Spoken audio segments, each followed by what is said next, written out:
Volume 3. தாகம். நமக்குள் கருத்து வேறுபாடே வரக்கூடாது என்ற இரும்புத்தனமான எண்ணத்துடன் மன வாழ்க்கையை துவங்குவதுதான் கணவன் மனைவி உறவில் விரிசல் உண்டாவதற்கான முக்கியமான காரணம்.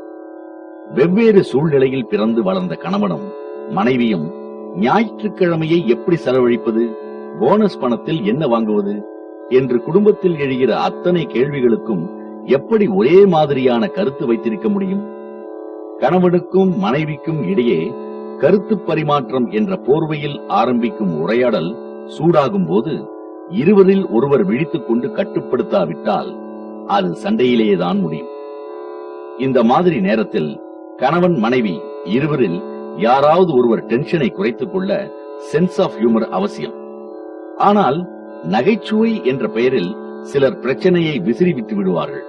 இது மாதிரி மனைவி, என்னை கல்யாணம் செய்து கொள்ள வேண்டும் என்று கல்யாணத்துக்கு முன்னால் ஆபீஸ், வீடு, பஸ் ஸ்டாண்டு என்று என் பின்னால் நீங்கள் தான் சுற்றி சுற்றி வந்தீர்கள், நினைப்பிருக்கிறதா? கணவன், நேச்சுரலி எலியை பிடிக்க நினைக்கும் எலிப்பொறி எலியை சுற்றுவதில்லை, மாறாக சிறைப்பட்டு தவிக்கப் போகும் எலிதான் எலிப்பொறியை சுற்றும். தொடர்ந்து அந்த வீட்டில் பூகம்பம் பிடிக்கும். கணவன் மனைவிக்கிடையே மனத்தாங்கல் வருவதற்கு இன்னொரு காரணம் கம்பாரிசன், ஒப்பீடு. நான் பிறந்து 5 வருடம் கழித்து பிறந்தவள் என் தங்கை. அவள் நான்ஸ்டிக் குக்கிங் பேன் வாங்கிவிட்டாள், வேக்யூம் கிளீனர் வாங்கிவிட்டாள். ஆனால் உங்களை திருமணம் செய்து கொண்டு நான் எந்த சுகத்தை கண்டேன்? இப்படி வருத்தப்படுகிற மனைவிகள் நிச்சயம் இருக்கிறார்கள். உன் தங்கை தன் புருஷனிடம் எத்தனை கனிவாக கலகலப்பாக இருக்கிறாள் பார், நீயும் இருக்கிறாயே உமனா மூஞ்சி என்று கணவனின் பதிலும் ஓர் அப்பீலாகவே வரும். இந்த இடத்தில் ஜென் மதத்திலிருந்து ஒரு சின்ன கதை சொல்கிறேன். மாற்று உடை கூட இல்லாத அந்த ஜென் துறவியை தேடி காலையிலிருந்து மாலை வரை மக்கள் கூட்டம் அலைமோதும். பலர் அந்த துறவியின் காலை தொட்டு கண்ணிலே ஒற்றிக் கொள்வார்கள். நாட்டின் தளபதிக்கு இது பொறுக்கவில்லை. ஒரு நாள் நேரே துறவியிடம் கிளம்பி போனான். நான் இந்த நாட்டின் சமுராய், ஆயுதம் ஏந்திய 1000 போர் வீரர்கள் என் கீழே இருக்கிறார்கள்.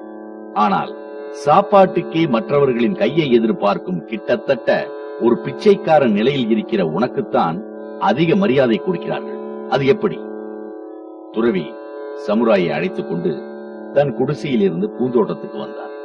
அன்று பௌர்ணமி. வானத்தை காட்டி அது என்ன என்று அவனிடம் கேட்டார். சமுராய் நிலா என்றான். தோட்டத்திலே பூத்திருக்கும் ரோஜா பூவை காட்டி இது என்ன என்றார். ரோஜா பூ என்றான் எரிச்சலுடன். இந்த ரோஜா எப்போதாவது ஐயோ நாம் அந்த நிலாவை போல பால் நிறமாக இல்லையே என்று தன்னை ஒப்பிட்டு பார்த்துக் கொள்கிறதா?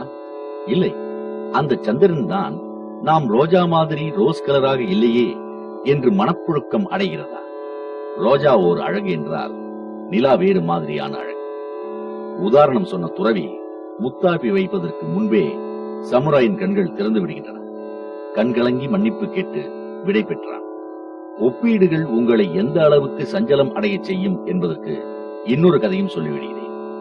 வழி தவறி ஒரு காட்டுக்குள் வந்து மாட்டிக்கொள்கிறது ஒரு நாய். உச்சி வெயில் மண்டையை பிளக்கிறது.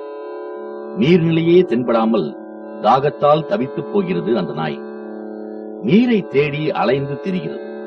அந்த சமயம் இறைவனே அமைத்தது போல் ஒரு சின்ன நீர்த்தேக்கம் தென்படுகிறது. வெயிலிலேயே அலைந்து திரிந்து களைத்து போன அந்த நாய் உயிரை பிடித்துக் கொண்டு தண்ணீரை நோக்கி ஓடுகிறது.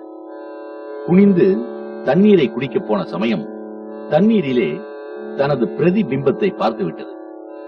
நாய்க்கு இப்போது தண்ணீர் கண்ணுக்கு தெரியவில்லை. தன் பிம்பத்தை பார்த்து குறைக்கத் தொடங்கிவிட்டது. ஏற்கனவே பசியில் தாகத்தில் வெயிலில் அலைந்து திரிந்த நாய் தொடர்ந்து குறைத்ததால் சீக்கிரமே பலவீனமாகிவிடுகிறது. அப்போது பலமான காற்று வீச இதுவரை தண்ணீரிலே தெரிந்த நாயின் பிம்பம் கலைந்து அலை அலையாக நீர் தெரிகிறது. தாகம் தீர தண்ணீர் குடிக்கிறது நாய். எதிர் வீட்டுக்காரர் வாங்கிய புது 2 வீலரும் உங்கள் தங்கைக்கு அவரது கணவர் வாங்கி கொடுத்த வேக்யூம் கிளீனரும் உங்கள் வாழ்வில் கிடைத்திருக்கிற நல்ல விஷயங்களை கண்களுக்கு தெரிய விடாமல் பண்ணிவிடுகின்றன.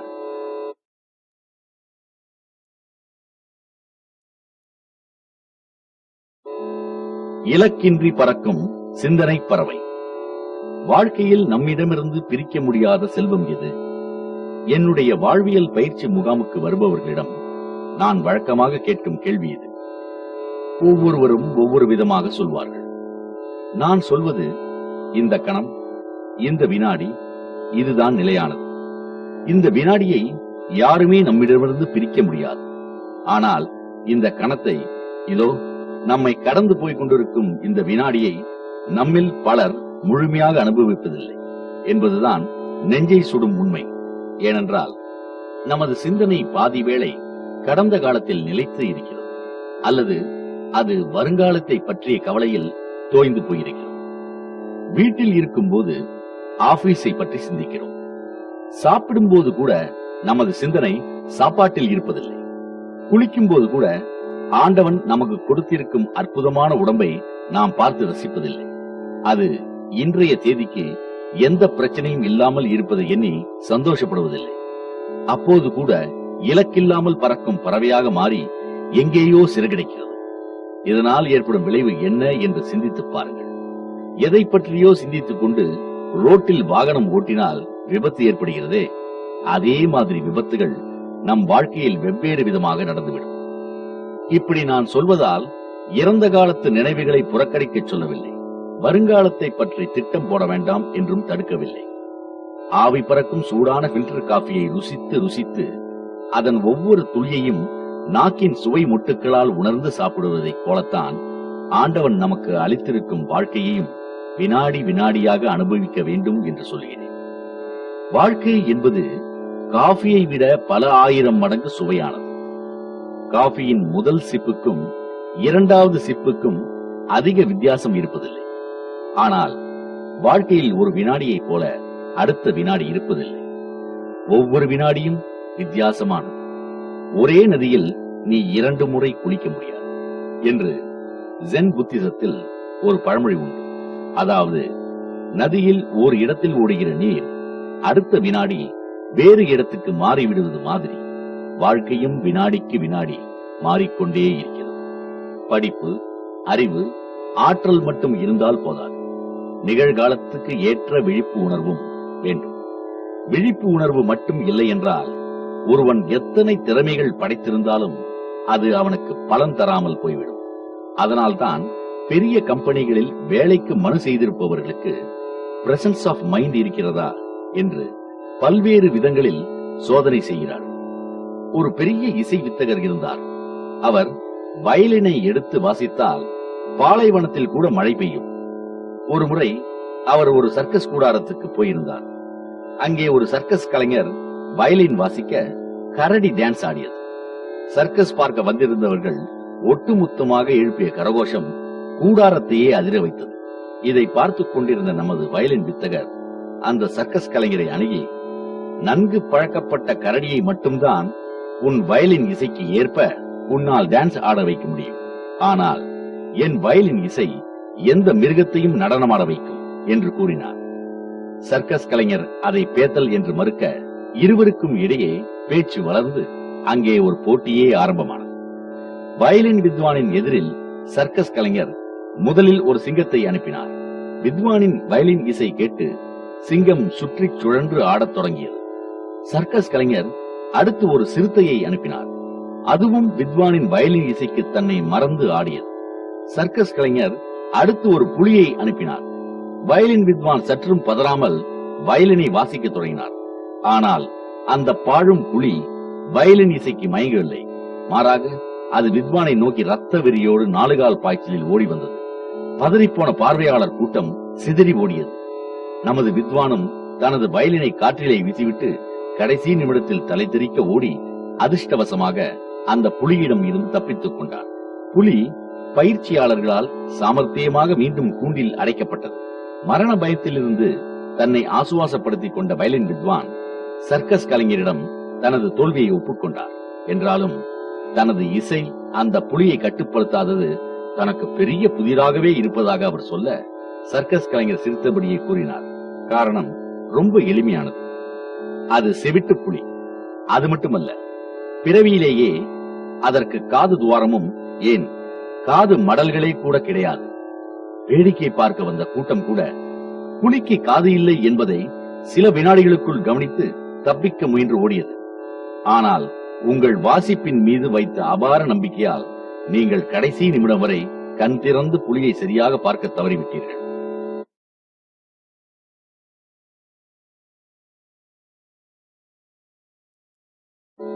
துன்பக் கணக்கு.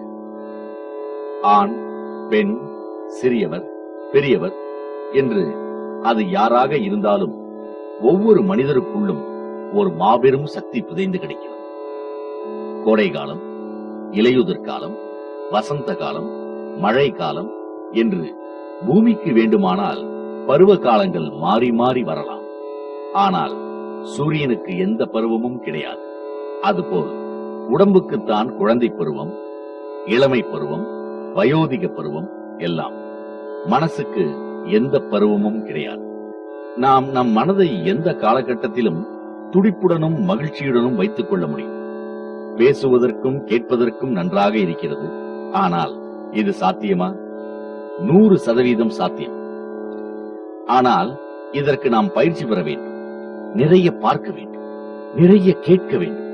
சுவாமி, என்ன பேசுகிறீர்கள்? எல்லோருக்கும் தான் கண்களும் காதுகளும் இருக்கின்றன. எல்லோரும் தான் பார்க்கிறார்கள், கேட்கிறார்கள். ஆனால் எல்லோருமேவா மகிழ்ச்சியாகவும் துடிப்புடனும் இருக்கிறார்கள் என்று கேட்க தோன்றுகிறதா? சிந்தித்து பாருங்கள். எல்லோரிடமும் தான் பேனா, பென்சில் இருக்கிறது. ஆனால் எல்லோருமா ஓவியராகவும் எழுத்தாளராகவும் இருக்கிறோம்?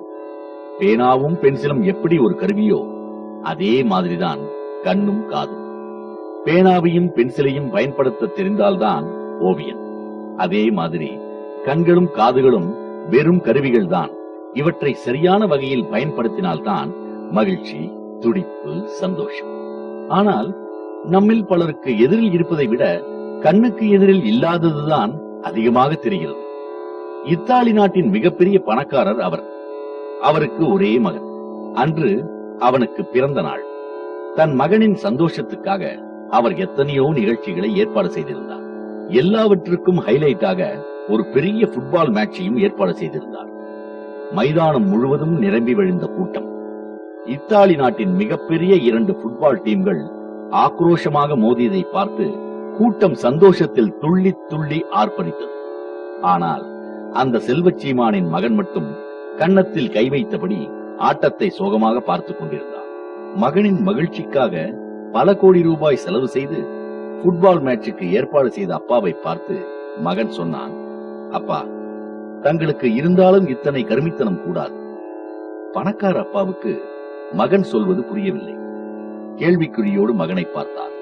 மகன் சொன்னான், மண்டையை பிளக்கும் வெயிலில் ஒரே ஒரு பந்தை விரட்டி கொண்டு எத்தனை பேர் ஓடுகிறார்கள் பாருங்கள். உங்களிடம் பணமா இல்லை? இவர்களுக்கு ஆளுக்கு ஒரு பந்து வாங்கி கொடுத்திருந்தால் இன்னும் மகிழ்ச்சியோடு உதைத்து விளையாடி இருப்பார்கள் அல்லவா? நாம் கூட பல சமயம் இந்த சிறுவனை போலத்தான். நம் முன்னால் நிகழும் பல சம்பவங்களில் இருக்கிற உற்சாகமான அம்சத்தை, தெம்பூட்டும் விஷயத்தை மட்டும் எடுத்துக்கொள்ளாமல் துளி கூட அர்த்தமில்லாத விஷயங்களை நினைத்து கஷ்டப்பட்டு வாழ்க்கையை வீணடித்துக் கொண்டிருக்கிறோம். அண்மையில் ஒரு நாள் பெங்களூரில் இருக்கும் என் ஆசிரமத்துக்கு இளைஞர் ஒருவர் வந்திருந்தார். தன் பெற்றோர் தனக்கு செய்த பெரிய அநீதியால் வாழ்க்கையே நாசமாகி போய்விட்டதாக மணிக்கணக்கில் குறைபட்டுக் கொண்டார். விஷயம் இதுதான். அவர் சிறுவனாக இருந்தபோது பெற்றோர் அவரை இங்கிலீஷ் மீடியம் ஸ்கூலில் படிக்க வைக்கவில்லையாம். அதனால் அவரால் இங்கிலீஷில் சரளமாக பேச முடியவில்லை. வேலை செய்யும் இடத்தில் இதனால் தாழ்வு மனப்பான்மையுடன் இருக்க வேண்டியிருக்கிறதாம். 1 மணி நேரம் அவர் என்னிடம் பேசியதிலிருந்தே இன்னொரு விஷயமும் தெரிந்தது. இந்த இளைஞர் இப்போது வேலை பார்க்கும் நிறுவனத்தில்தான் அவரது தந்தையும் பணிபுரிந்து ஓய்வு பெற்றிருக்கிறார். இந்த இளைஞருக்கே ஊழியர்களின் வாரிசுகளுக்கு வேலை என்ற திட்டத்தின் அடிப்படையில் தான் இந்த நிறுவனத்தில் வேலையே கிடைத்திருக்கிறது. இதே போல இவரது தாய் தந்தையால் தான் நகரின் மையப்பகுதியில் சொந்த வீடு, நல்ல மனைவி என்று இவருக்கு பல விஷயங்களும் கிடைத்திருக்கின்றன. ஆனால் இவருக்கோ தன் வாழ்க்கையில் என்ன கிடைக்கவில்லை என்பதை மட்டும்தான் பார்க்க முடியும். எதையெல்லாம் நினைத்து சந்தோஷப்படலாம் என்பதை விட்டுவிட்டு எதையெல்லாம் நினைத்து கஷ்டப்படலாம் என்று தேடி தேடி பூத கண்ணாடி வைத்து பெரிதுபடுத்தி பார்த்து கஷ்டப்படும் இது போன்ற நபர்கள் நிறையவே இருக்கிறார்கள். மனைவி மக்கள் ஆசைக்காக குற்றாலத்துக்கு டூர் போனால் கூட அருவியையும் சாரலையும் இவர்கள் ரசிக்க மாட்டார்கள். டூர் வந்ததில் எவ்வளவு பணம் செலவானது என்று கணக்கு போட்டு அடிக்கடி எரிந்து விழுந்து இன்பச் சுற்றுலாவை துன்பச் சுற்றுலாவாக மாற்றிவிடுவார்கள். சரி, நம் சக்தியை ஆக்கப்பூர்வமாக பயன்படுத்துவது எப்படி என்ற விஷயத்துக்கு இதோ வந்து விட்டேன்.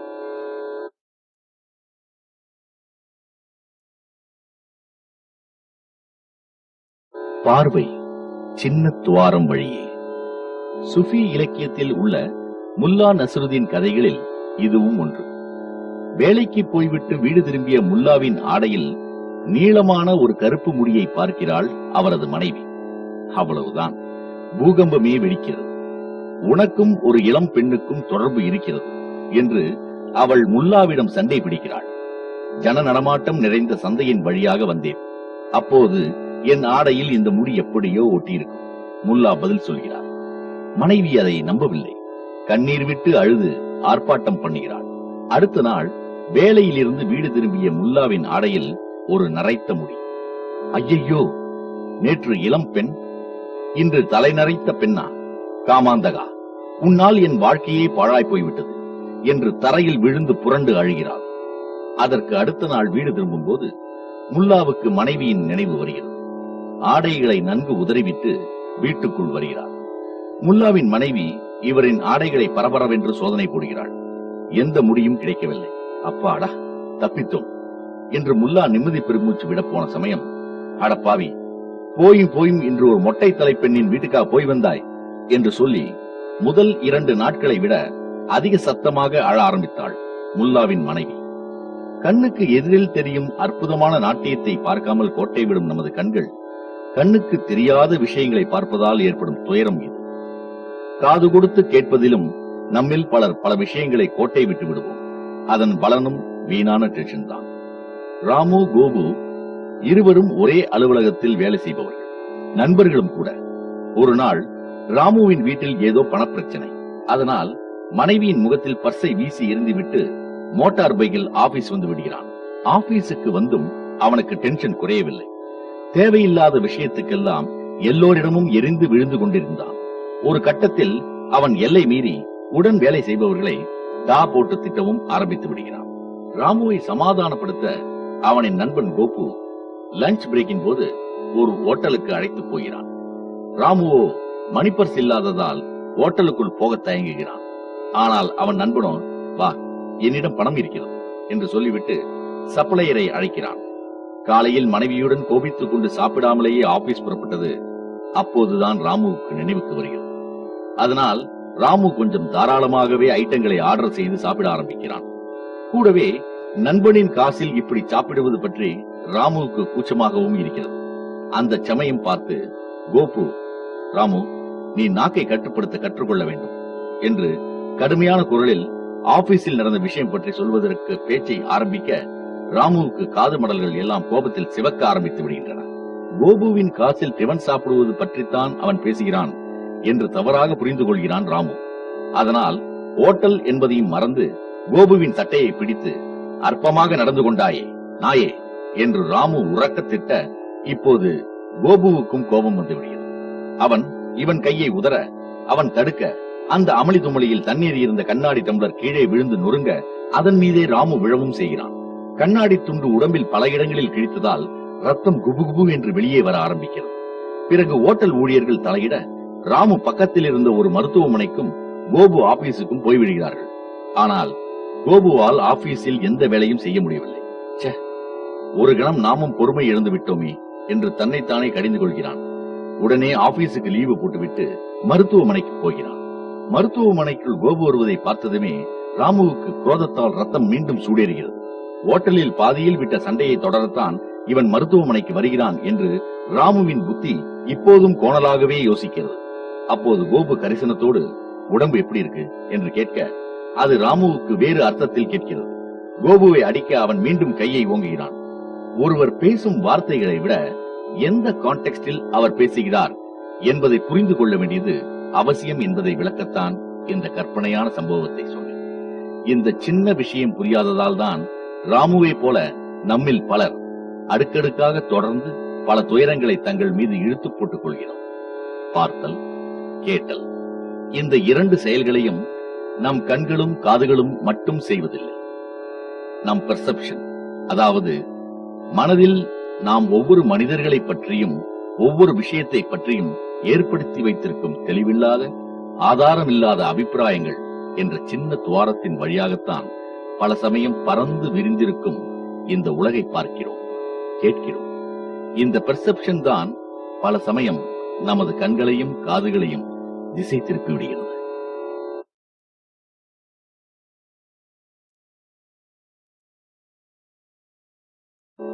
யார் குற்றவாளி? பார்க்கும் சக்தி என்பது ஒரு மிகப்பெரிய வரப்பிரசாதம். ஆனால் நாம் நமது கண்களின் முழு அருமையையும் உணர்வது கிடையாது. கண்களை பார்ப்பதற்கு பயன்படுத்துவதை விட தூங்குவதற்கு அதிகம் பயன்படுத்துகிறவர்கள் உண்டு. கண்கள் திறந்திருக்கும் போதே எதிரில் தெரியும் காட்சியை சரியாக பார்க்காமல் கனவுலகில் சஞ்சரிப்பவர்களும் உண்டு. சரி, தூங்கவும் இல்லை, கனவும் காணவில்லை. அப்போதாவது எதிரில் தெரியும் காட்சி நம் கண்களுக்கு உள்ளது உள்ளபடி தெரிகிறதா? அதுவும் பலருக்கு தெரிவதில்லை. கண்ணிலே ஏதாவது ஒரு கலர் கண்ணாடி மாட்டிக்கொண்டு பார்ப்பவர்கள் அதிகம். கலர் கண்ணாடி என்று நான் குறிப்பிடுவது அவரவரது பர்செப்ஷனை. உறவினர்கள், நண்பர்கள், அக்கம் பக்கத்தில் வசிப்பவர்கள், அறிந்தவர்கள், தெரிந்தவர்கள் விஷயங்களை பார்க்கும்போது எந்தவித முழுமையான ஆதாரமும் இல்லாமல் நாம் ஏற்படுத்திக் கொள்ளும் அபிப்பிராயங்கள் தான் பெர்செப்ஷன். நிர்வாக இயல் ஒர்க் ஷாப்புகளில் ஒவ்வொருவரின் பெர்செப்ஷன் எப்படி இருக்கிறது என்பதை புரிய வைக்க சின்ன சின்ன புதிர்கள் போடுவார்கள். அதிலிருந்து உங்களுக்கு ஒரு உதாரணம் சொல்கிறேன். ரோமானிய முறைப்படி 9 என்பதை IX என்று எழுதுவோம் இல்லையா? இதில் எங்கேயாவது ஒரே ஒரு கோடு மட்டும் சேர்த்து இந்த 9ஐ 6 என்று மாற்ற வேண்டும்.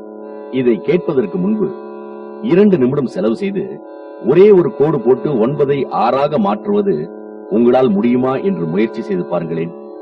பதில் இதுதான். IX என்பது ரோமானிய முறைப்படி 9. சரி, இதையே ஆங்கில எழுத்துக்களாக நினைத்துக் கொண்டு 2ஆம் முறை பாருங்கள்.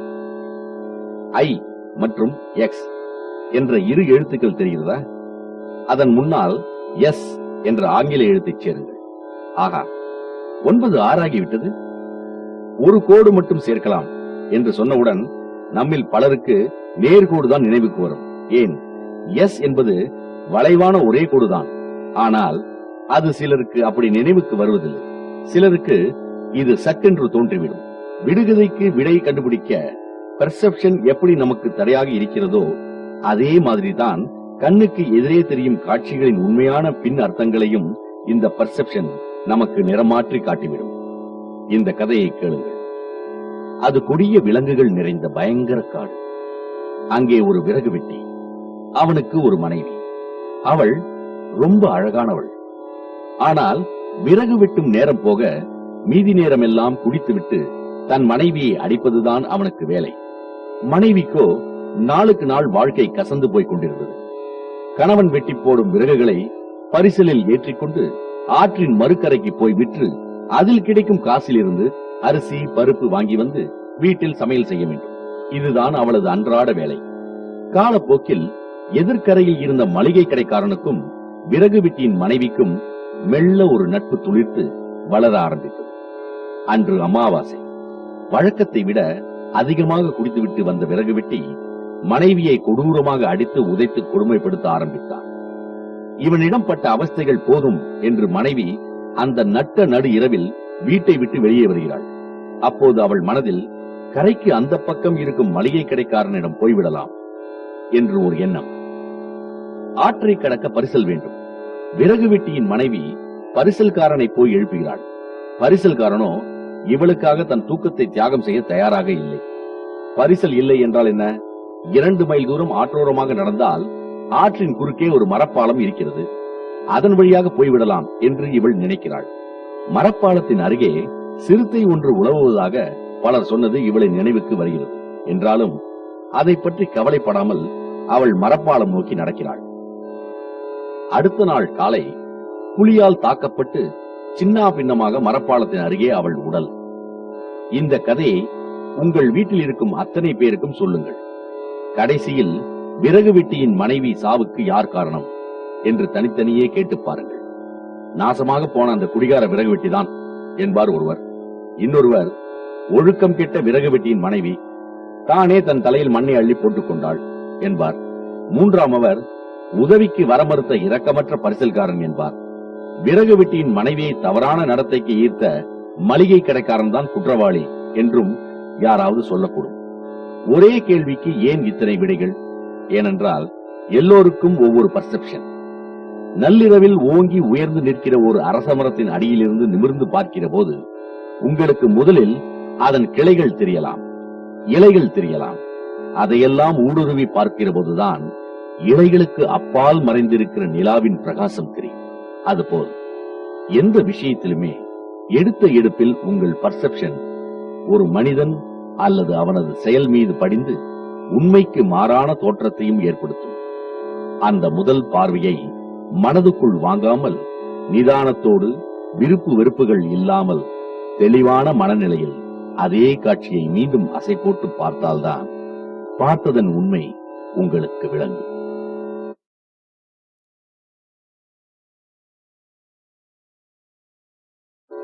இறைவன் ஏன் இதயத்தில் இருக்கிறான்? ஆண்டவன் இந்த உலகத்தை சுற்றி பார்ப்பதற்காக ஒரு நாள் பூமிக்கு வந்தாராம். ஆண்டவனை அடையாளம் கண்டுகொண்ட பக்தர்கள் வெளிநாட்டு சுற்றுலா பயணிகளை காசு கேட்டு துரத்தும் உள்ளூர் பிச்சைக்காரர்கள் போல ஆகிவிட்டார்கள். எனக்கு நிறைய நகை கொடு, பணம் கொடு என்று வகை வகையாக கேட்டு ஆண்டவனை துரத்த ஆரம்பித்தார்கள். இவர்களை சமாளிக்க முடியாமல் மண்டபம், சத்திரம், கிராமம், நகரம் என்று எங்கெங்கோ ஓடி பார்த்தார் ஆண்டவன். ஆனால் அவரால் மனிதர்களின் அதை கொடு இதை கொடு என்ற பிக்கல் பிடுங்களிலிருந்து தப்பிக்க முடியவில்லை. அவர் கோயிலை நோக்கி ஓடினாராம். அங்கேயும் தட்டு ஏந்தியவாறு எதிர்கொண்டது பிச்சைக்காரர்கள் கூட்டம். ஆண்டவனுக்கு என்ன செய்வதென்று தெரியவில்லை. கடைசியில் அவருக்கு ஒரு யோசனை பளிச்சிட்டது. மனிதன்தான் உள்நோக்கி சிந்திப்பதே இல்லையே, சுய மதிப்பீடும் செய்து கொள்வதில்லையே, தன்னுடைய இதயத்தை தான் எந்த மனிதனும் பார்ப்பதே இல்லையே, அதனால் அங்கே ஒளிந்து கொண்டால் யாருமே தன்னை கண்டுகொள்ள மாட்டார்கள் என்று எண்ணி மனிதனின் இதயத்திலே போய் ஒளிந்து கொண்டாராம். கடவுள் ஏன் நம் இதயத்தில் குடியிருக்கிறார் என்ற சீரியஸான கேள்விக்கு கிண்டலாக சொல்லப்படுகிற கதை இது. யாரிடமிருந்து எதை வாங்கலாம், எதை பெறலாம் என்ற மனநிலையிலேயே நம்மில் பலர் இருந்து வருகிறோம். அதனால் பிறருக்கு என்ன கொடுக்கலாம் என்றே நாம் நினைப்பது இல்லை. தப்பி தவறி நாம் கோவிலுக்கு ஒரு டியூப்லைட் வாங்கி கொடுத்தால் லைட் வெளிச்சமே வெளியில் வராத சைஸுக்கு அதன் மேல் நம் பெயரை கொட்டை எழுத்துகளில் எழுதிவிடுவோம். இந்து சாஸ்திரப்படி ஒரு பொருளை தானமாக கொடுக்கும் போது இனிமேல் இது என்னுடையது இல்லை என்று சொல்லிவிட்டுத்தான் கொடுக்க வேண்டும். சமஸ்கிருதத்தில் நமமா என்றால் என்னுடையது இல்லை என்று அர்த்தம்.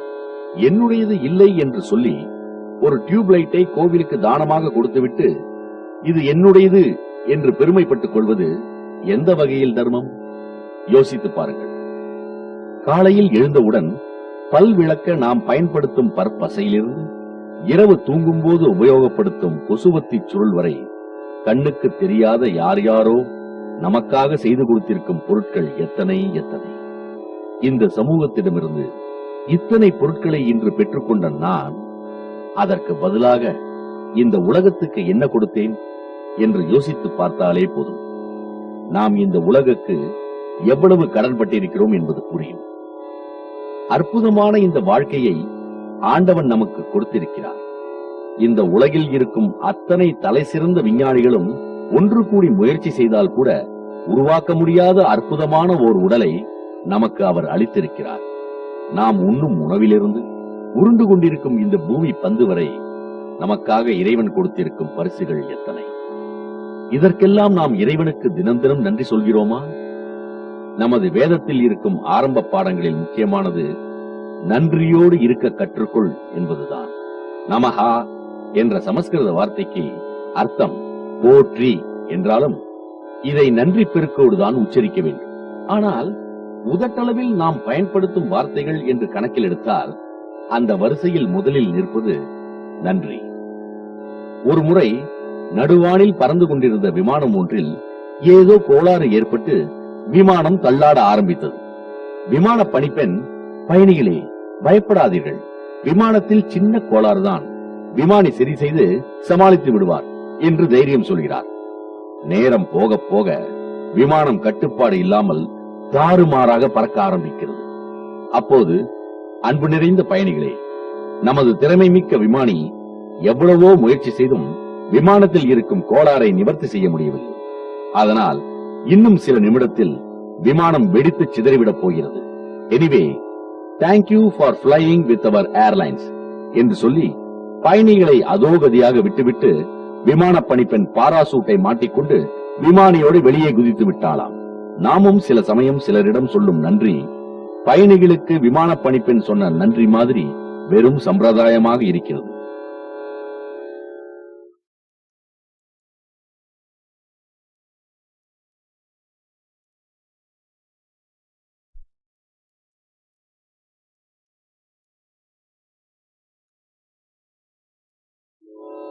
குருவே, எதற்காக நன்றி சொன்னீர்? நன்றி சொல்வது எப்படி? இயந்திரத்தனமாக நாக்கிலிருந்து உச்சரிக்கப்படுவது அல்ல நன்றி. ஒரு இதயத்திலிருந்து இன்னொரு இதயத்துக்கு உணர்த்தப்படுவது. உணர்வு பூர்வமாக ஒருவர் தனது நன்றியை தெரிவிக்கும் போது கும்பிடுவதற்காக தானாகவே கைகள் ஒன்று கூடும், உதடுகள் துடிக்கும், கண்களில் நீர்த்துளி பனிக்கும். இது ஜென் புத்திசத்தில் உள்ள ஒரு கதை. ஜப்பான் நாட்டில் உண்மையில் நடந்த கதை இது. சிறிய ஓட்டல் ஒன்றுக்கு முதலாளி அவர். காலையில் எழுந்தால் இரவு படுக்கப் போகும் வரை அவருக்கு ஓட்டல் வேலை சரியாக இருக்கும். என்றாலும் அவர் மனம் மட்டும் ஆன்மீகத்திலேயே மையம் கொண்டிருந்தது. ஒரே ஒரு ஜென் மத துறவியையாவது தரிசிக்க வேண்டும் என்பது இந்த ஓட்டல் முதலாளியின் தீராத ஆசை. ஆனால் துறவியை தேடி போக கூட அவரது வேலைப்பளு அனுமதிக்கவில்லை. ஓட்டல் முதலாளியின் விருப்பம் ஓட்டல் ஊழியர்களுக்கு மட்டுமல்ல, வழக்கமான வாடிக்கையாளர்களுக்கு கூட தெரியும். ஜென் துறவிகள் மற்ற மத துறவிகள் போல காவி உடையோ அல்லது சாமியார்களுக்கென்று ஒரு பிரத்யேகமான உடையோ வடிவமைத்து அணிய மாட்டார்கள்.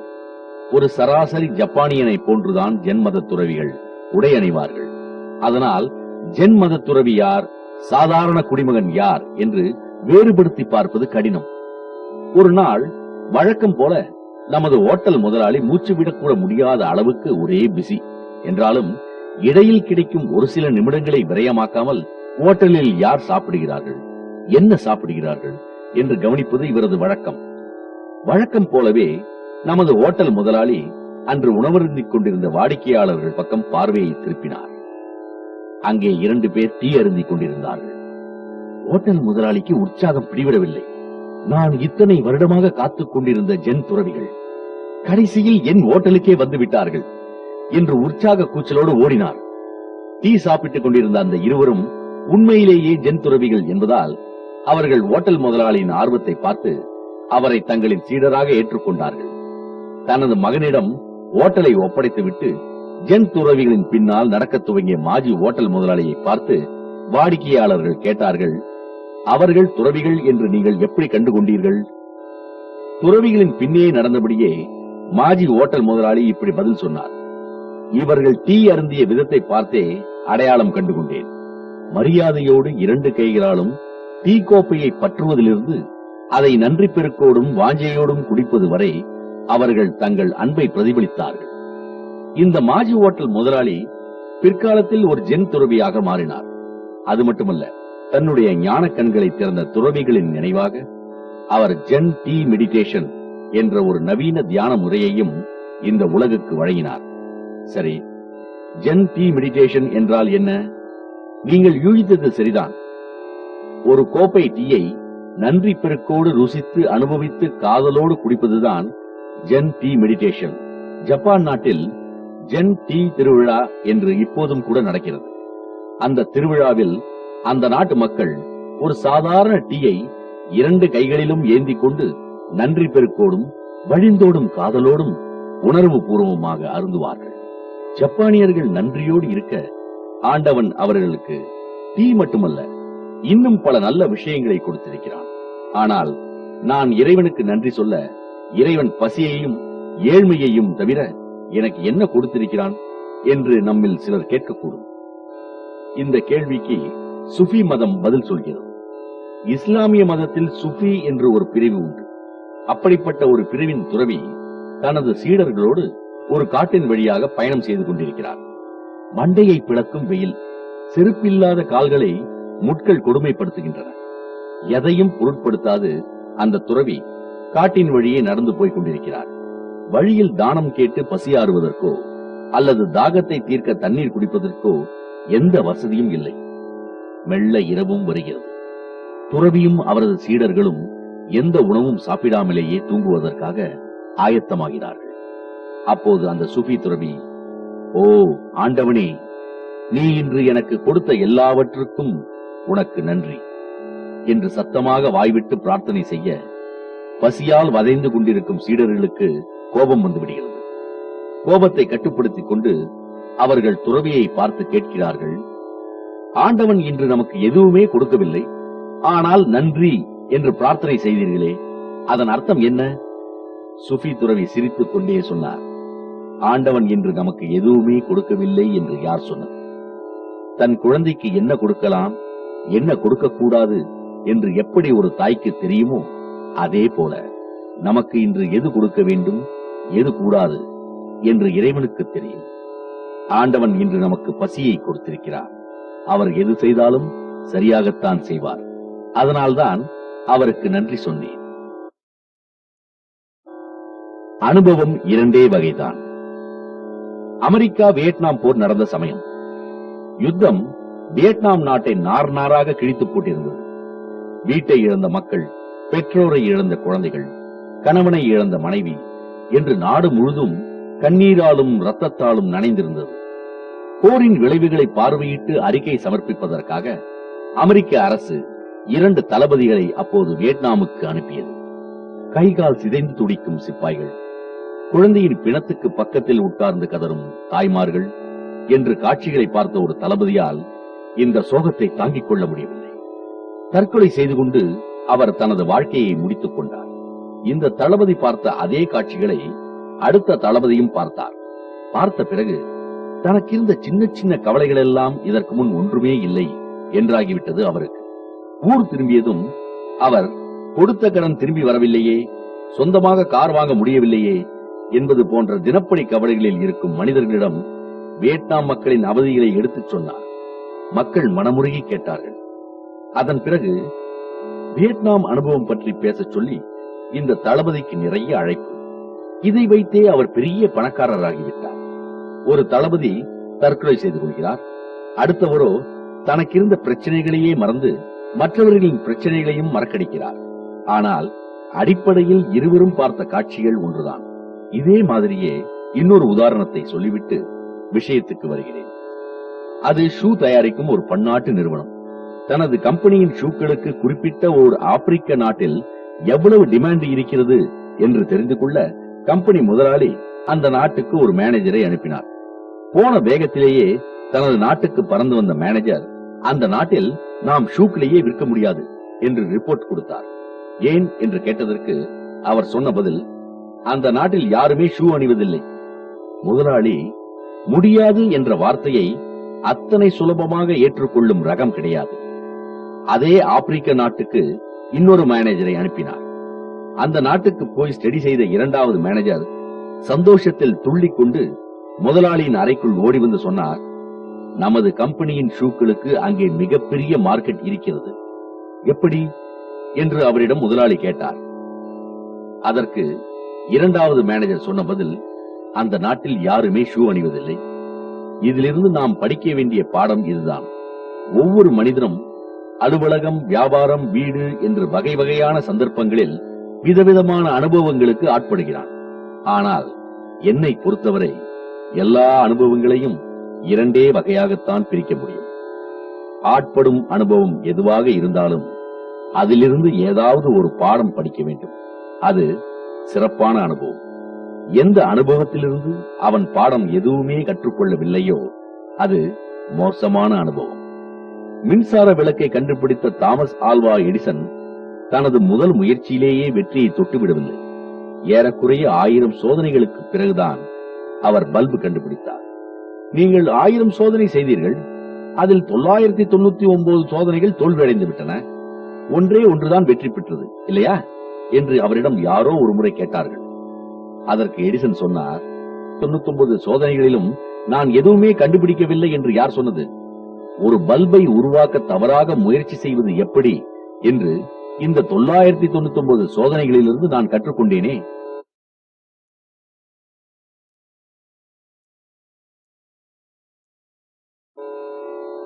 Niagara syndrome. பரீட்சை நடக்கும் நேரங்களில் நான் பம்பாய், பெங்களூர், ஹைதராபாத் என்று எங்கு போனாலும் என்னிடம் வருகிற மாணவர்கள் என் முன் தவறாமல் இந்த கேள்வியை வைக்கிறார்கள். என்னால் முழு கவனத்தோடு படிக்க முடியவில்லை. நண்பர்கள், கிரிக்கெட் போன்ற விஷயங்கள் கவனத்தை சிதற வைக்கின்றன. எப்படி சமாளிப்பது? அண்மையில் சென்னைக்கு நான் வந்தபோதும் மாணவர் ஒருவர் என்னிடம் இதே கேள்வியை கேட்டார். நீங்கள் என்ன படிக்கிறீர்கள் என்றேன். CA. அப்படி என்றால் ஏதாவது ஆடிட்டரிடம் 3 வருடங்களுக்கு நீங்கள் பயிற்சி பெற வேண்டுமே. ஆம், பயிற்சி காலம் முடிந்துவிட்டது. இப்போது சில தனியார் நிறுவனங்களின் கணக்கு வழக்குகளை கவனிக்கும் வேலையை செய்கிறேன். நண்பர்கள், டிவி என்று மாலை நேரம் போய்விடுகிறது. இரவு நேரங்களிலாவது படிக்கலாம் என்றால் பகல் முழுவதும் வேலை செய்த களைப்பு. ஏதாவது ஸ்போர்ட்ஸ் பத்திரிகை படிக்க மனம் போகிறதே தவிர பரீட்சைக்கு படிக்க முடியவில்லை. இவரின் வேல்யூ சிஸ்டம் எப்படி இருக்கிறது என்று பாருங்கள். பெரிய நிறுவனங்களுக்கு போய் அங்கே இருக்கும் அதிகாரிகளுடன் ஏசி ஹாலில் உட்கார்ந்து இவர் செய்யும் வேலைக்கும் அதன் மூலம் கிடைக்கும் கௌரவத்துக்கும் ஊதியத்துக்கும் இவர் கொடுக்கும் முக்கியத்துவம் அதிகம், மதிப்பும் அதிகம். இதற்கு அடுத்தபடியாக இவரின் வேல்யூ சிஸ்டம் நண்பர்கள், டிவியில் நடக்கும் கிரிக்கெட் மேட்ச் ஆகியவற்றுக்குத்தான் இடம் கொடுத்திருக்கிறது. இங்கே இது சரி, இது தவறு என்றெல்லாம் சொல்ல முடியாது. பரீட்சையில் பாஸ் செய்வதுதான் எனக்கு முக்கியம் என்று இந்த மாணவர் ஒரு இலக்குடன் இருந்திருந்தால் மற்ற விஷயங்களுக்கு கொடுக்கும் முக்கியத்துவத்தை விட இவர் படிப்பதற்கு அதிக முக்கியத்துவம் கொடுத்திருப்பார். இதை அந்த மாணவருக்கும் சொன்னேன். ஆனால் அவர் அதை ஏற்றுக்கொள்ளவில்லை. நான் பரீட்சைக்கு படிப்பதற்குத்தான் அதிக முக்கியத்துவம் கொடுக்கிறேன். CA பட்டம் வாங்குவதுதான் எனக்கு முக்கியம். கிரிக்கெட் எனக்கு முக்கியமே இல்லை. ஆனால் கிரிக்கெட் பற்றி கட்டுரைகள் வெளிவரும் ஸ்போர்ட்ஸ் பத்திரிகைகளை பார்த்ததுமே பாடப்புத்தகத்தை மறந்துவிட்டு இதை படிக்க ஆரம்பித்து விடுகிறேனே என்றார். நீங்கள் கிரிக்கெட்டுக்கு முக்கியத்துவம் கொடுக்கிறீர்கள் என்பதால் தான் உங்களுக்கு அதன் மீது ஆர்வம் வருகிறது. உங்களின் சிந்தனை அல்லது எண்ணங்கள் தான் உங்கள் செயலை தீர்மானிக்கின்றன. CA தான் முக்கியம் என்றால் உங்களின் வேல்யூ சிஸ்டமை நீங்கள் மறுபரிசீலனை செய்ய வேண்டும், மாற்றிக்கொள்ள வேண்டும். 2 நாட்களுக்கு பின் மாணவர் மீண்டும் வந்தார். சுவாமி, நான் எனது வேல்யூ சிஸ்டமை மாற்ற முயற்சி செய்து பார்த்தேன். அது அத்தனை சுலபமாக இல்லையே. இந்த முறை அவரிடம் இப்படி சொன்னேன். நல்லது, கிரிக்கெட், CA இந்த 2இல் கிரிக்கெட்டுக்குத்தான் அதிக முக்கியத்துவம் கொடுக்க போகிறீர்கள், பரீட்சைக்கு கிடையாது என்றால் உங்களுக்கு கிடைக்கக்கூடிய நன்மை தீமைகளை ஒரு பேப்பரில் எழுதி பாருங்கள். கிரிக்கெட்டை 2ஆம் பட்சத்துக்கு தள்ள முடிந்தால் அதனால் கிடைக்கப் போகும் சாதக பாதகங்களையும் இன்னொரு பேப்பரில் எழுதி பாருங்கள். வாழ்க்கையில் எது முக்கியம் என்று தானாக விளங்கும். தன்னுடைய வேல்யூ சிஸ்டமை இப்படி எழுதி பார்த்து மெல்ல மாற்றிக்கொள்ள முடியும் என்ற நம்பிக்கை அவர் மனதில் துளிர் விடுவதை அவரது கண்களின் வழியாக என்னால் பார்க்க முடிந்தது. உங்களின் நாளைய சந்தோஷத்துக்காக இன்றே நீங்கள் திட்டமிட வேண்டும். இல்லை என்றால் உங்களின் நாளைய தினத்தை துயரமும் சோகமும் கைப்பற்றிவிடும். திட்டம் எல்லாம் போட்டு வாழ்க்கையை நடத்த முடியாது என்று வரட்டு வேதாந்தம் பேசிக்கொண்டு வாழ்க்கை இழுத்து கொண்டு போகிற திசையிலேயே நாமும் போவோம் என்றால் இந்த கதையில் வரும் கதாநாயகன் மாதிரி ஆகிவிடுவீர்கள். அந்த மனிதன் படகில் போய்கொண்டிருந்தான். குளிர்ந்த நீர், கரையெங்கும் அடர்ந்த மரங்கள், பறவைகளின் ஒளி, குளிர்ந்த காற்று. தன்னை மறந்து லயித்து கிடந்த அவன் நீரின் போக்கிலேயே படகை ஓடவிட்டான். படகு போகும் பாதையை பார்க்கவும் இல்லை, எதிரில் வருவதை நோக்கவும் இல்லை. படகை அதன் போக்கில் ஓடவிடுவது அவனுக்கு பிடித்திருந்தது. அதனால் துடுப்புக்கு வேலையே இல்லை. அதாவது தன்னுடைய எந்த உழைப்பும் இல்லாமல் தானாகவே போகும் படகில் பயணம் செய்வது அவனுக்கு மகிழ்ச்சியாக இருந்தது. கொஞ்ச நேரம் ஆனது. காற்று கொஞ்சம் பலமாக வீச படகும் வேகமாக போக ஆரம்பித்தது. சோம்பேறிக்கு சந்தோஷத்தில் தலைகால் புரியவில்லை. பிரமாதம், என் பயணம் இன்னும் வேகமாகிவிட்டது என்று ஆரவாரம் செய்தான். இன்னும் கொஞ்சம் நேரமானது.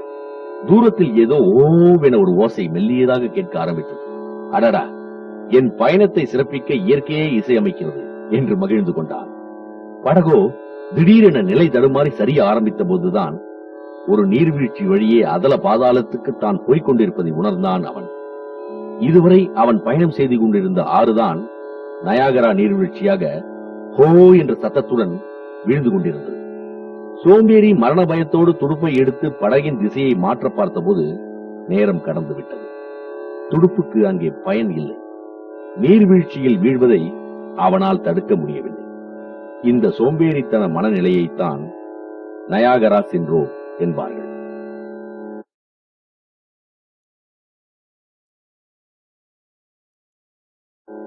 பார்வை 1, 2, 3. அவன் மீன் விற்பதற்காக முதலாக கடைவீதிக்கு வந்தான். ஒரு கூடை நிறைய மீன்களுடன் சந்தடி உள்ள ஒரு இடமாக பார்த்து கூடையை வைத்துவிட்டு அதற்கு மேலே உள்ள சுவரில் ஒரு பலகையை மாட்டி இங்கே புது மீன் விற்பனை செய்யப்படும் என்று எழுதி வைத்தான். வாசகம் சரியாக இருக்கிறதா என்று அவனுக்கு சந்தேகம். தான் எழுதியதை தானே ஒருமுறை படித்து பார்த்தான். யாராவது பழைய மீனை விற்பார்களா என்ன என்று அவனுக்குள்ளே கேள்வி எழ புது என்ற வார்த்தை தேவையில்லை என்று அவனுக்கு பட்டது. அந்த வார்த்தையை அழித்துவிட்டு எஞ்சியுள்ள வார்த்தைகளை படித்து பார்த்தான். இங்கே மீன் விற்பனை செய்யப்படும் என்றிருந்தது. சரிதான், மீனை தானம் செய்வதற்காக கடை வீதிக்கு கொண்டு வருவார்கள் என்று தோன்றியது. விற்பனை செய்யப்படும் என்ற வார்த்தைகளும் தேவையில்லை என்று அவனுக்கு பட்டது. அதையும் அழித்துவிட்டு இப்போது படித்து பார்த்தான். இங்கே மீன் என்று இருந்தது. அவனுக்கு சிரிப்பு வந்துவிட்டது. பார்த்த மாத்திரத்திலேயே மீன் இங்கே இருக்கிறது என்றுதான் தெரிகிறதே, அப்புறம் எதற்கு வீணாக இங்கே என்ற வார்த்தை? இங்கேயையும் அவன் அழித்தான். இப்போது மீன் என்ற வார்த்தை மட்டும் இருந்தது. மீனை சுவைத்து தின்ன தெரிந்தவர்களுக்கு பார்த்ததுமே தெரிந்து விட்டதா அது மீன் என்ற எண்ணம் உருவாக அந்த ஒரு வார்த்தையையும் அவன் அழித்து விட்டான். இப்போது பலகையில் எந்த வார்த்தையும் இல்லை. மீன் விற்பனை செய்தவன் பலகையில் எழுதி வைத்த வாக்கியத்தை போலத்தான் நமது பல பிரச்சனைகளை நாம் சரியாக பார்க்க கற்றுக்கொண்டால் பலகையில் எழுதி வைத்த எழுத்துக்களைப் போல பிரச்சனைகளும் படிப்படியாக மறைந்துவிடும். ஆனால் இதில் வருத்தத்துக்குரிய விஷயம் என்னவென்றால் நம்மில் பலருக்கு பார்க்கவே தெரிவதில்லை. பிலாசபி என்ற ஆங்கில வார்த்தையை தமிழில் தத்துவம் என்று சொல்லலாம். சமஸ்கிருத மொழியில் இதற்கு தரிசனம் என்று பெயர். ஆம், பார்ப்பது என்று பொருள். பார்ப்பதற்கு என்னவெல்லாம் தேவை? கண்கள் மட்டும் இருந்தால் போதுமா? விழிகள் இருந்தால் போதாது, விழிப்பு உணர்வு தேவை என்கிறார் பகவான் கிருஷ்ணர். இந்த விழிப்பு உணர்வு இருந்தால்தான் பொருட்கள், மனிதர்கள், நாம் இந்த மூன்றையும் எப்படி வித்தியாசப்படுத்தி பார்ப்பது என்பது நமக்கு புலப்படும். எத்தனை வீடு வைத்திருக்கிறாய்? அது எவ்வளவு மதிப்பு? என்ன கார் வைத்திருக்கிறாய்? எத்தனையாவது ஆண்டு மாடல் என்றுதான் பொருட்களை பற்றி பேசும்போது குறிப்பிடுவோம். மேலும் பொருட்கள் எல்லாமே கருவிகள். அதனால் பொருட்களை கணித ரீதியாக பார்க்க வேண்டும். பொருட்களை கருவியை போலத்தான் பார்க்க வேண்டும், பயன்படுத்த வேண்டும். சரி, அடுத்து மனிதர்களை எப்படி பார்ப்பது? பொருட்களை பார்க்க பயன்படுத்தும் அதே அளவுகோலை வைத்து மனிதர்களை பார்க்க கூடாது. அன்புள்ள அப்பா, பாசமுள்ள அம்மா, நேசம் மிகுந்த சகோதரி, நன்றி மிக்க நண்பன் என்று மனிதர்களை பார்க்கும்போது உறவுமுறை என்ற அன்புதான் இங்கே அளவுகோல். ஆனால் நடைமுறையில் நாம் என்ன செய்கிறோம்? கருவியாக பயன்படுத்த வேண்டிய வீடு, கார், டிவி போன்ற பொருட்கள் மீது உறவுமுறை வைக்காத குறையாக உணர்வு ரீதியாக பற்றுதல் வைக்கிறோம். அன்பு வைக்க வேண்டிய அம்மா, அப்பா, மனைவி, குழந்தைகள், சகோதரன், நண்பர்கள் போன்ற மனிதர்களை நமக்கு வேண்டியவற்றை நிறைவேற்றி தரும் கருவிகளாக பயன்படுத்துகிறோம். பொருட்களை கணித ரீதியாக பார்க்க வேண்டும், மனிதர்களை அன்போடு பார்க்க வேண்டும். சரி, நம்மை நாமே உள்நோக்கி பார்ப்பது எப்படி? நம்மை எப்படி பார்ப்பது என்பதை தெரிந்து கொள்ள வேண்டும் என்றால் நாம் என்ற நாம் குறிப்பிடும் உடம்பு என்ன என்பதை தெரிந்து கொள்ள வேண்டும். நமது உடம்பில் 3 உடம்புகள் உண்டு. முதலாவது ஸ்தூல சரீரம், சதையாலும் எலும்புகளாலும் ஆன உடம்பு. இரண்டாவது சூட்சும சரீரம், அதாவது நமது அறிவு, சிந்தனை, எண்ணங்கள் ஆகியவற்றை உள்ளடக்கிய நாம். கடைசியாக எஞ்சி நிற்பது காரண சரீரம். சமஸ்கிருதத்தில் இதற்கு சாட்சி என்று பெயர். தமிழில் விழிப்பு உணர்வு என்று சொல்லலாம். பார்த்தீர்களா, இப்போது நாம் ஆரம்பித்த இடத்துக்கே வந்துவிட்டோம். பிரச்சனையை எதிர்கொள்ள நமக்கு தேவை பார்வை, பார்ப்பதற்கு தேவை விழிப்பு உணர்வு. பிரச்சனைகள் இல்லாமல் இருக்க வேண்டும் என்று நாம் நினைப்பது தவறு. ஏனெனில் பிரச்சனைகள் இல்லாத ஒரே இடம் சுடுகாடு மட்டும்தான். அதாவது மரணத்துக்கு பிறகு பிணங்களுக்கு மட்டும்தான் பிரச்சனைகள் எதுவும் இருக்காது. வாழுகிற மனிதர்கள் அனைவருக்கும் பிரச்சனைகள் நிச்சயம் இருக்கும். பிரச்சனை இல்லை என்றால் வாழ்க்கையிலும் சுவை இருக்காது. குப்பர வீழ்வது, அடிபடுவது, வழியில் துடிப்பது, வழியோடு வெற்றியை துரத்திக் கொண்டு ஓடுவது, வெற்றி கிட்டப் போகும் தருணத்தில் எதிரி அதை தட்டி விடுவது, இதெல்லாம் வாழ்க்கையில் மட்டுமல்ல, கால்பந்தாட்டத்திலும் நடக்கிறது. ஆனால் கால்பந்தாட்ட வீரனுக்கு அவன் சந்திக்கும் ஒவ்வொரு பிரச்சனையும் தான் சவால், சுவாரஸ்யம். கால்பந்தாட்ட வீரன் ஒருவன் கால்பந்தை உருட்டிக்கொண்டு கோல் போட ஓடும்போது கோல் கீப்பர் உட்பட எதிர் டீமில் இருக்கும் யாருமே அவன் பந்தை தடுக்காமல் ஒதுங்கி நின்றால் அந்த விளையாட்டு களை கட்டுமா? அவனுக்கும் தான் தொடர்ந்து விளையாட உற்சாகம் பிறக்குமா? அல்லது அப்படி ஒரு அசுவாரஸ்யமான ஆட்டத்தை யாராயிலும் ஏறெடுத்துதான் பார்ப்பார்களா? யோசியுங்கள்.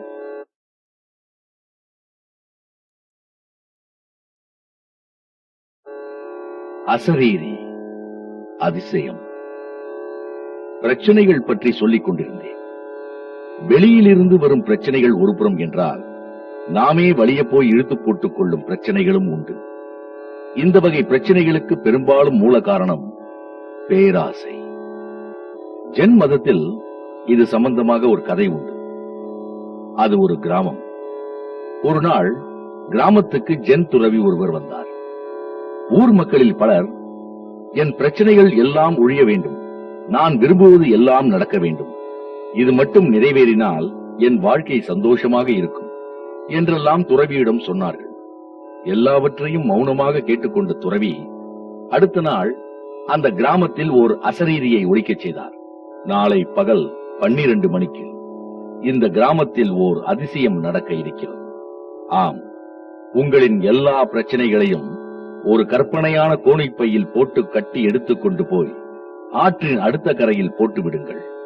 பிறகு அதே கற்பனை கோணிப்பையில் வீடு, நகை, உணவு என்று எதை ஆசைப்பட்டாலும் அதில் போட்டு வீட்டுக்கு கொண்டு வருவதாக கற்பனை செய்யுங்கள். உங்கள் கற்பனை பலிக்கும்.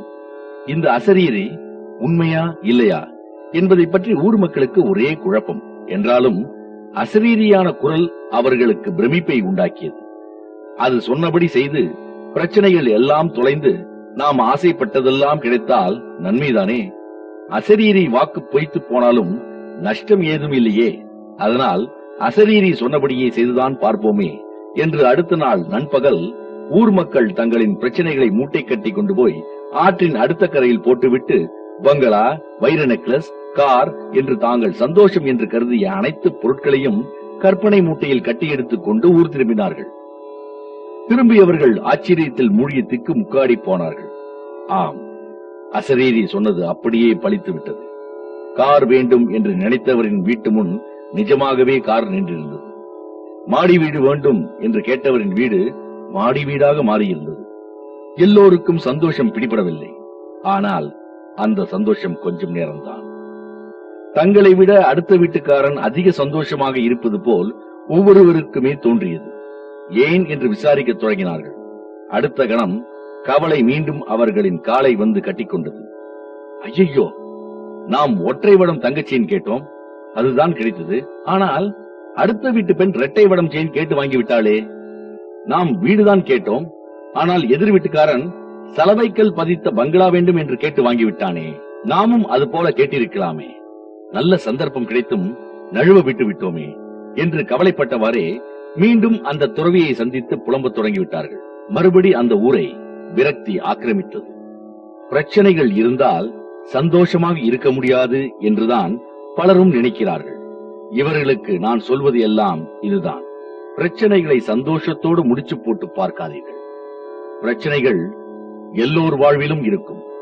பிரச்சனைகள் ஒருபுறம் இருந்துவிட்டு போகட்டும், நான் சந்தோஷமாக இருப்பேன் என்று ஒவ்வொருவரும் உற்சாகமாக இருக்க வேண்டும். இப்படி சொல்வதால் பிரச்சனைகளுக்கு தீர்வு என்ன என்றே சிந்திக்காதீர்கள் என்று நான் சொல்வதாக அர்த்தமில்லை. பகவான் ஸ்ரீ கிருஷ்ணரை விடவா ஒருவருக்கு பிரச்சனை இருந்து விட முடியும்? கர்ப்பத்தில் உருவானதில் இருந்தே கிருஷ்ணரை கொல்வதற்காக அவர் மாமா கம்சன் காத்திருக்கவில்லையா? யுத்த களத்தில் எந்த அர்ஜுனனுக்காக அவர் தேரோட்டி கொண்டு போனாரோ அவனே ஐயையோ நான் சண்டை போட மாட்டேன் என்று வில்லையும் அம்பையும் தூக்கி எறிந்து கடைசி நேரத்தில் தலைவலி கொடுக்கவில்லையா? குருக்ஷேத்திர போர்க்களத்தில் தினம் ஒரு பிரச்சனை. அதையெல்லாம் சமாளிக்கும் போதும் கிருஷ்ணரின் முகத்தை விட்டு சந்தோஷ புன்னகை ஒரு கணம் கூட விலகவில்லையே. கிருஷ்ணர் பகவத்கீதையில் சொல்லியிருப்பதும் இதையேதான். சுகம் துக்கம் இரண்டையும் ஒரே மாதிரி பாவிக்க கற்றுக்கொள். இன்பம் துன்பம் எதுவாக இருந்தாலும் அதிலிருந்து சரியான பாடம் கற்றுக்கொண்டால் தெளிவு பிறக்கும். அந்த தெளிவு ஆனந்தத்தை கொடுக்கும். பிடிக்காத சினிமா, விரும்பாத காட்சி. சமீபத்தில் வாழ்வியல் பயிற்சி முகாம் நடத்துவதற்காக ஹைதராபாத் சென்றிருந்தேன். அப்போது கடந்த காலத்தில் ஏற்பட்ட பல காயங்கள் இன்றும் தங்கள் மனதில் வடுவாக இருப்பதாக பலர் துயரப்பட்டுக் கொண்டார்கள். கடந்த காலத்தின் கசப்பான விஷயங்கள் அவ்வப்போது அப்செட் செய்து விடுகிறது. அதிலிருந்து மீள என்ன வழி என்று அவர்கள் கேட்டார்கள். என்னுடைய வாழ்வியல் பயிற்சி முகாம் நிகழ்ச்சிகளில் பல சமயம் என்னை விட நிகழ்ச்சியில் பங்கு கொள்ள வருபவர்கள்தான் அதிகமாக பேசுவார்கள். பேசச் சொல்லி நானும் உற்சாகப்படுத்துவேன். அதனால் நான் அவர்களிடம் இப்படி கேட்டேன், உங்கள் மனதில் நீண்ட நாட்களாக ஆறாமல் இருக்கும் காயம்தான் என்ன? முதலில் ஓர் இளைஞர் பேசத் துவங்கினார். நானும் என் நண்பனும் சேர்ந்து ஒரு சிவில் கான்ட்ராக்ட் பிசினஸ் ஆரம்பித்தோம். அப்போது நான் அரசு உத்தியோகத்தில் இருந்ததால் கம்பெனியை என் நண்பன் பெயரிலேயே தொடங்கினேன். வியாபாரமும் குறுகிய காலத்திலேயே சூடுபிடிக்க ஆரம்பித்து விட்டது. நான் வியாபாரத்தில் முழு கவனம் செலுத்துவதற்காக என் அரசு வேலையை கூட ராஜினாமா செய்துவிட்டேன். ஒரு நாள் இன்கம் டாக்ஸ் சம்பந்தமாக சில விவரங்களை திரட்டுவதற்காக என் நண்பனிடம் கம்பெனியின் கணக்கு புத்தகங்களை கேட்டேன். அதற்கு அவன், இதோ பார், நீ செய்யும் வேலைக்கு உனக்கு எவ்வளவு சம்பளம் வேண்டுமோ அதை கேட்டு வாங்கிக்கொள், கணக்கு வழக்கு பற்றி எல்லாம் நீ கவலைப்படாதே என்று அணுகுண்டுகள் வீசுவது போல வார்த்தைகளை வீசினான். கம்பெனியின் செக் புத்தகத்தில் கையெழுத்திடுவதில் ஆரம்பித்து கம்பெனியின் எல்லா உரிமைகளையும் நண்பனை நம்பி அவன் பெயரிலேயே வைத்திருந்ததால் என்னால் ஒன்றும் செய்ய முடியவில்லை. என் மனைவி மற்றும் குழந்தையின் நகைகள் முதற்கொண்டு எல்லாவற்றையும் விற்று முதல் போட்டு துவங்கிய என் கம்பெனியில் இருந்து கண்களை துடைத்துக் கொண்டு நான் வெளியே வந்து விட்டேன். நான் உழைத்து வேர்வை சிந்தி உருவாக்கிய கம்பெனி ஒரு சில நிமிடங்களில் என்னிடமிருந்து பறிபோய்விட்டது. இந்த சம்பவம் நடந்து பல வருடங்கள் ஆகிவிட்டன. நான் வேறு கன்ஸ்ட்ரக்ஷன் கம்பெனியை தொடங்கி இப்போது அது நல்ல லாபத்தோடு நடந்து கொண்டிருக்கிறது. என்றாலும் என் நண்பன் எனக்கு இழைத்த துரோகத்தை எப்போது நினைத்து பார்த்தாலும் என் நெஞ்சு விம்முகிறது, கண்கள் நீர் சொரிகின்றன. அடுத்து ஒரு இளம் பெண் சொன்னார், நான் ஒருவரை காதலித்தேன், கல்யாணமும் செய்து கொண்டேன். ஆனால் என் மாமியார் மட்டும் கல்யாணத்துக்கு பிறகும் என்னை விரோதமாகவே பார்த்து வந்தார். என் கல்யாணம் நடந்த சில வாரங்களில் என் புகுந்த வீட்டில் மிகப்பெரிய சோகம் ஒன்று நடந்தது. ஆம், என் கணவரின் தங்கை விபத்து ஒன்றில் விதவையானார். நான் வந்த நேரம்தான் இந்த விபத்துக்கு காரணம் என்று மாமியார் என்னை சபிக்க ஆரம்பித்தார். ஒரு நாள் துக்கம் விசாரிக்க என் உறவினர்கள் வந்தார்கள். அவர்கள் முன்னால் என் மாமியார், தரித்திரம் பிடித்தவளே, நீ அடியெடுத்து வைத்த நேரம்தான் என் வீட்டில் இழவு விழுந்து விட்டது என்று கோரத்தாண்டவம் ஆடினார். அது மட்டுமல்ல, இந்த வீட்டில் உனக்கு இனி இடமில்லை, உடனே வீட்டை விட்டு வெளியே போ என்றும் என்னை பார்த்து கத்தினார். அன்றே நானும் என் கணவரும் வீட்டை விட்டு வெளியே வந்து விட்டோம். பிறகு சில வருடம் கழித்து என் மைத்துனர்களுக்கு திருமணம் நடந்தது. என் கணவர்தான் வீட்டில் முதல் பிள்ளை என்றாலும் சொந்த தம்பியின் திருமணத்துக்கே அவருக்கு அழைப்பு இல்லை. பிறகு சில வருடம் கழித்து என் மாமனார் நோய்வாய்ப்பட்டார். நான் என் கணவரோடு அவரை பார்ப்பதற்காக போனேன். மரணப்படுகையில் இருந்தபோதும் அவர் கோபம் குறையாமலேயே இருந்தது. மூதேவி, உன் காற்று பட்டாலே என் புருஷன் இறந்து போய் விடுவார், நீ முதலில் வெளியே போ என்றார் மாமியார். நான் வீடு திரும்பியதும் என் கணவரிடம் கதறி கதறி அழுதேன். கொஞ்ச நாட்களிலேயே என் மாமனார் இறந்து போனார். வீட்டின் முதல் பிள்ளையான என் கணவருக்கு அவரது அப்பாவை கடைசியாக ஒருமுறை பார்க்கும் சந்தர்ப்பம் கூட கிடைக்கவில்லை. இந்த சம்பவங்கள் எல்லாம் நடந்து பல ஆண்டுகள் ஆகிவிட்டன. நான் என் மாமியார் வசிக்கும் ஊரிலிருந்து பல 100 கிலோமீட்டர் தள்ளி இருக்கும் ஹைதராபாத்தில் இப்போது என் குழந்தைகளோடும் கணவரோடும் ஓரளவுக்கு வசதியாகவே வாழ்கிறேன். என்றாலும் என் மாமியார் எனக்கு என்னை விட என் கணவருக்கு செய்த அவமானத்தை நினைக்கும் போதெல்லாம் நெஞ்சு குமுறுகிறது. என்ன செய்வது? இதே ரீதியில் பலர் தங்களின் நெஞ்சில் இருக்கும் வடுக்களை பற்றி சொன்னார்கள். நான் அவர்களுக்கு நேரடியாக பதில் சொல்ல விரும்பவில்லை. உங்களுக்கு பிடிக்காத போர் அடிக்கும் சினிமா ஒன்றின் பெயர் சொல்லுங்களேன் என்று கேட்டேன். அவர்கள் ஆளாளுக்கு ஒரு பெயர் சொன்னார்கள். ஓகே, இந்த சினிமாவின் வீடியோ கேசட்டை தேடி பிடித்து வாங்கி வருகிற ஞாயிற்றுக்கிழமை காலையிலிருந்து ராத்திரி வரை வீடியோவில் திருப்பி திருப்பி போட்டு பாருங்களேன் என்றேன். ஐயோ, என்னால் முடியவே முடியாது. முடிகிற காரியமாக வேறு எதையாவது சொல்லுங்கள் என்றார்கள் அவர்கள். நண்பன் உங்களுக்கு செய்த துரோகமும் மாமியார் செய்த கொடுமைகளும் கூட உங்களுக்கு பிடிக்காத காட்சிகள் தான். பிறகு ஏன் அதை உங்கள் மனத்திரையில் மீண்டும் மீண்டும் ஓட்டி பார்க்கிறீர்கள்? பிடிக்காத சினிமாவை பார்க்க மறுக்கும் நீங்கள் விரும்பாத அந்த உண்மை காட்சிகளை ஏன் மீண்டும் மீண்டும் உங்கள் மனத்திரையில் ஓடவிட்டு பார்க்கிறீர்கள்? அதை மறந்து விடுங்கள். காயம் தானாகவே காய்ந்து உதிர்ந்துவிடும் என்று சொன்னேன். சிறு குழந்தைகள் எப்போதும் கலகலப்பாக இருக்க மிக முக்கிய காரணம் அவர்கள் மனதில் கடந்த காலத்தின் பாரங்கள் எதுவும் இருப்பதில்லை. வேதனை தரும் விஷயங்களை அவர்கள் சில மணி நேரங்களில் மறந்து விடுவார்கள். சந்தோஷமான அனுபவங்களை மட்டும் திரும்ப திரும்ப சொல்லி மகிழ்கிறார்கள். நாமும் குழந்தைகள் போல இருக்க பழகினால் மனதில் பாதிக்கு மேல் பாரம் குறையும், இல்லையா? ஒரே வாக்கியத்தில் சொல்வதென்றால், கடந்த காலம் நமக்கு பாடமாக இருக்க வேண்டுமே ஒழிய பாரமாக இருக்க ஒருபோதும் நாம் அனுமதிக்க கூடாது. வால்யூம் 4 சந்திப்போம்.